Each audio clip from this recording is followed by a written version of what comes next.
Hey, it's Alex from Android Central. I'm here today with two LG G3s. This is the pre-production Korean G3 we've been using for the past few weeks, and this is the unlocked European version, final boxed retail version for Europe. And as such, it comes in a proper retail box, as you can see here. We've already unboxed this G3, but as you might expect, there aren't a whole lot of surprises lurking inside the packaging. You basically get the phone, charger, micro USB cable, and these LG Quad Beat 2 earphones, which are actually pretty good. We've been reasonably impressed with them.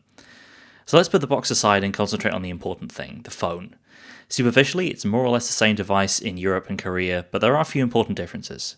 First and most obviously the branding. We've got Korean carrier branding on this Korean model, but on the European version there's just a single LG logo around the back. You also don't get the TV antenna outside of Korea. That's a feature that doesn't work outside of that country anyway.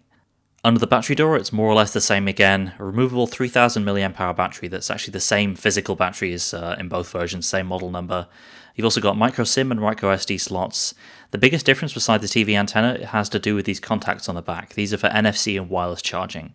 As you can see, the Korean battery door only has 2 contacts for NFC, whereas the European one has 4, which means you get wireless charging and NFC.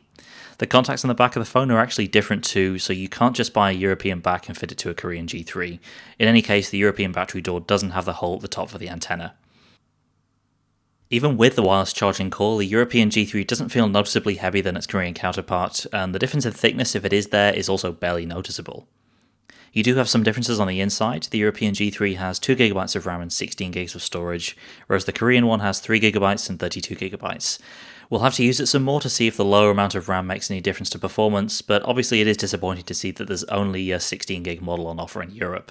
Besides that, you've got the same Snapdragon 801 processor running the show, same 13MP camera with OIS and laser autofocus on the back, and of course the same super high-res 2560x1440 resolution display. A few minor differences between the two. The colour balance of the European one seems a little more accurate, whereas the Korean model has a slight greenish tint to it.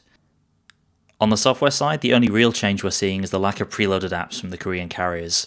When we first reviewed the G3, we were using pre-production software. Since then, we've got updated firmware, which has fixed a handful of performance issues that we were seeing. And so far as we can tell, the European G3 is at least as smooth as the Korean version on this updated firmware. So it's great to see that most of the issues with lag that we were seeing have been addressed. So that's the European LG G3. Less RAM and less storage than the Korean version of the phone, but you do get built-in wireless charging right out of the box, which is not something many phones can offer. We're going to put this phone through its paces, and we'll have updated impressions for you in the next few days. In the meantime, thanks for watching, and be sure to check out our full video walkthrough of the LG G3 for more on LG's new flagship.